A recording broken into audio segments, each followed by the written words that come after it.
দূর দূরান্ত থেকে আগত জাকের ভাইগণ, জাকের বন্ধুগণ,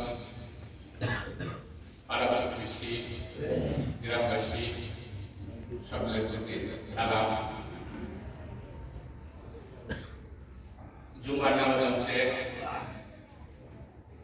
আমাদের তৌহিদের ঝান্ডা উড্ডয়নের মাধ্যমে আমার মহান মুর্শিদ আলহাজ শাহসুদ্দিন নাসিরুদ্দিন খান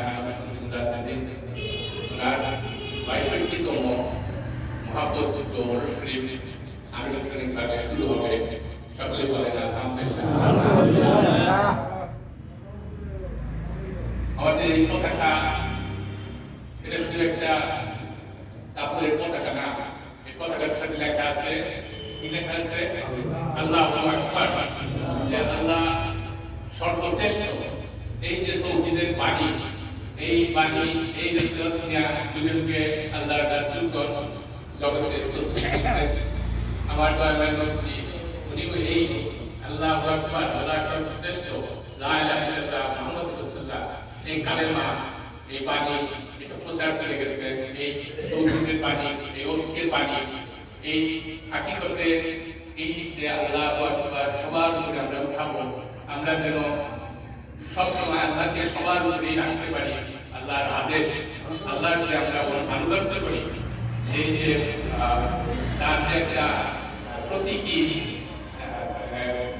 অবস্থা, সেটাই আমরা আজকে উত্তোলন করব। তো ওরস শরীফ এখানে সাক্ষী যে এই পতাকার নিচে আমরা যেন কিয়ামতের দিনও আমার আলহাজ শাহসুদ্দিন আমাদের এই মুজাদ্দিদের তরিকতের যারা পাবন্দি করে, তারা যেন কিয়ামতের দিনে এই ঝান্ডার নিচে এই আল্লাহু আকবার, আল্লাহ সর্বশ্রেষ্ঠ, আল্লাহর কাছে আমরা নতজানু, আল্লাহর কাছে আমরা আত্মসমর্পণ করলাম, এই প্রতীকী হিসেবে যেন আমরা কিয়ামতের দিনেও একত্রিত হতে পারি। এই কামনা নিয়ে আমরা আমাদের মহাপবিত্র ঝান্ডা আমরা উদ্ধার করব। ওরস শরীফ জামানার ইন্তিকাল প্রাপ্ত জামিয়া উলিয়া আম্বিয়া যত মুমিন মুমিনাত মুসলিমদের রূহানি মিলন মেলা। এই মিলন মেলায় আমরা হয়তো আমাদের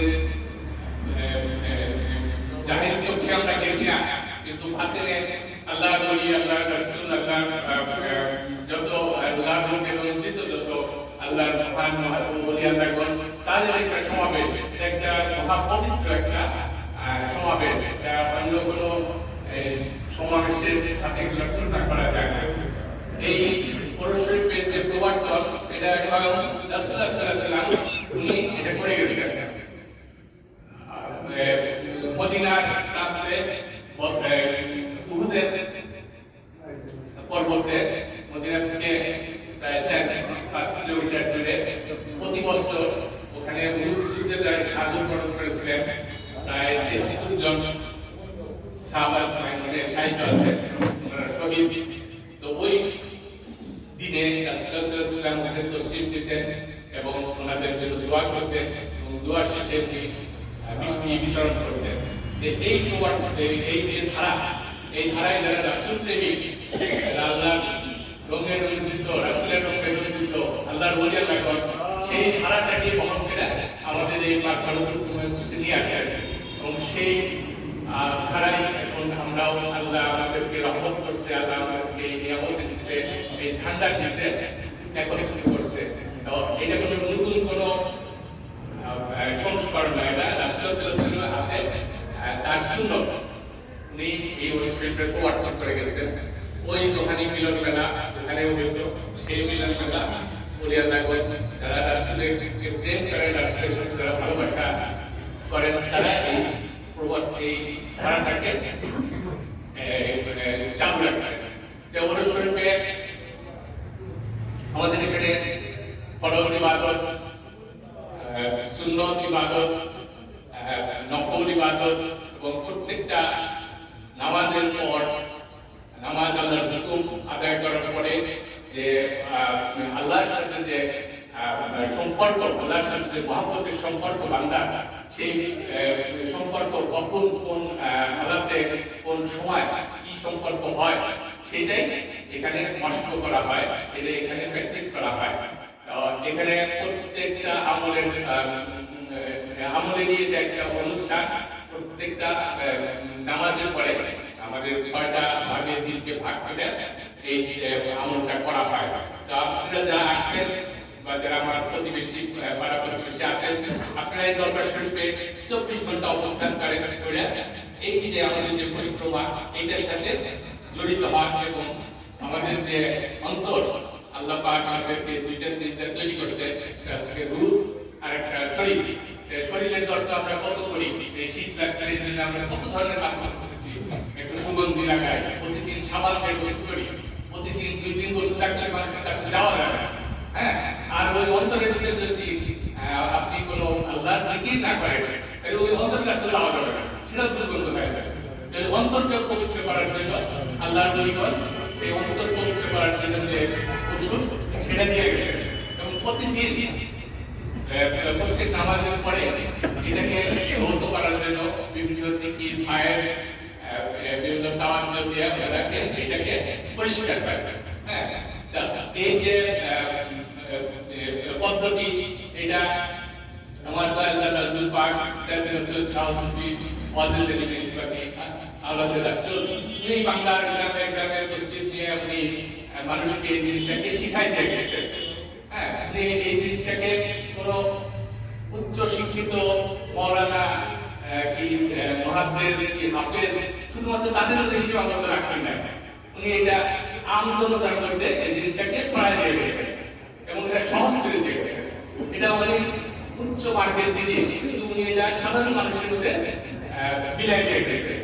সাধারণ শাস্ত্রী নাসিরুদ্দিন ওনারা কোরআন হাফেজের অনেক বড় ছিলেন না, মাদ্রাসার কোনো ডিগ্রি ছিল না, কিন্তু ওনাদের আত্মাটাকে উনি পবিত্র করে দিয়ে গেছেন, মানুষের পরিণত করে দিয়েছেন এবং ওনাদের সহমতে লক্ষ লক্ষ কোটি কোটি মানুষ এই ধারার ভিতরে, এই সামিয়ানার ভিতরে একত্রিত হয়েছে। আমার যে এটা যদি শুধু শিক্ষিত মানুষের মধ্যে রাখতে হবে। হ্যাঁ, আমি ইংরেজি শিক্ষায় শিক্ষিত, আমি আরবি করতে পারি না, আরেকজন অন্য শিক্ষায় শিক্ষিত, একজন ডাক্তার আছে, ইঞ্জিনিয়ার, তাদের পক্ষে কি আমাকে রাখতে হবে না? তারা কি বেসতে যাবে না? তাদেরকে আল্লাহ কাজ দিয়ে ভোগ করার আশা নেই। হ্যাঁ, এটাই আমার দাদা হুজুরটা সবাইকে শিখে দিয়েছে, যেটা এটা কোনো স্পেশাল বিয়েতে রাখতে হবে, যত্ন করে রাখতে হবে এমন না। এটা হাতে কাটে মাঠে যারাই সাধারণ জীবন যাপন করার পরে এই কাজটা করতে পারে, এদের সহজ করে দিয়ে গেছে। প্রত্যেক নামাজের পরে অল্প একটু ইবাদত, রাতে শেষে অল্প একটু ইবাদত, এটা যেগুলো স্পেশালাইজ বানাই হয়ে যাবে। তার উদাহরণ আমার মহান মুর্শিদ কিবলা, উনি একজন ব্যবসায়ী ছিলেন,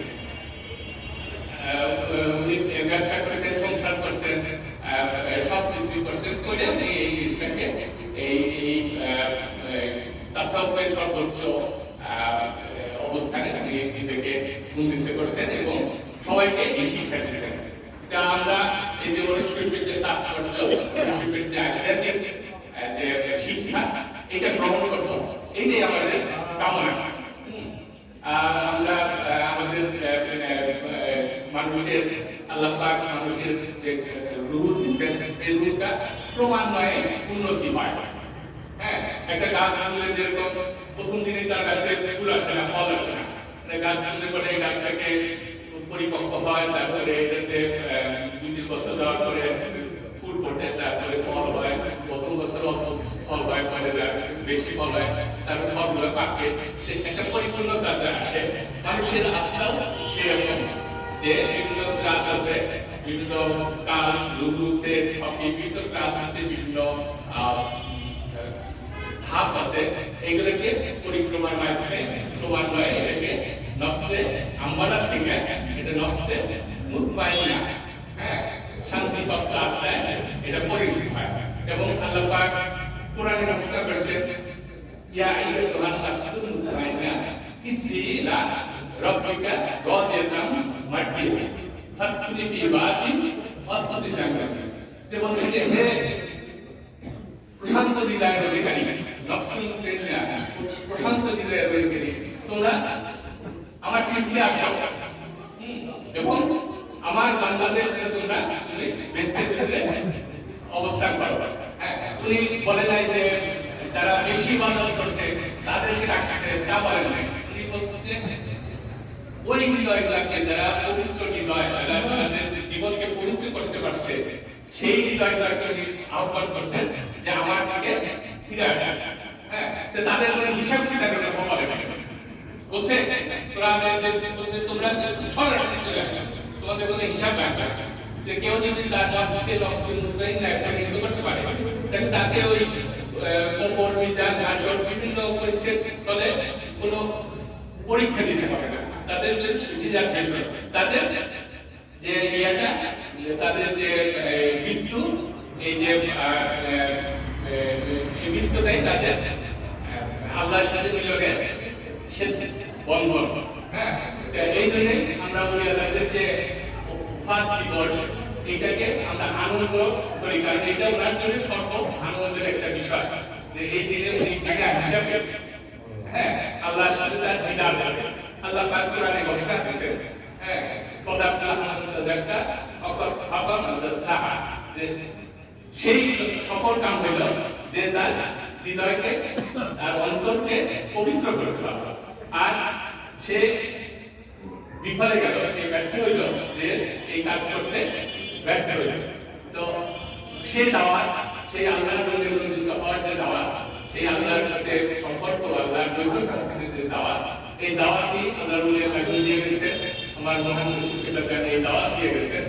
আসেন আমরা এই ওনার দেখানোর পথে, রাসূলুল্লাহ সাল্লাল্লাহু আলাইহি ওয়াসাল্লামের সুন্নাত, রাসূলুল্লাহ সাল্লাল্লাহু আলাইহি ওয়াসাল্লামের সত্যের পথে আমরা নিজেদেরকে দীক্ষিত করি এবং এই দিনগুলো আমরা কিয়ামত পর্যন্ত এই দিনগুলো থাকবো এবং রাসূলুল্লাহ সাল্লাল্লাহু আলাইহি ওয়াসাল্লামের পবিত্র হস্তে আমরা সাফায়াত আমাদের নসিব হবে। এই তামান্না নিয়ে আমি আমার বক্তব্য এখানে শেষ করছি। আলহামদুলিল্লাহ।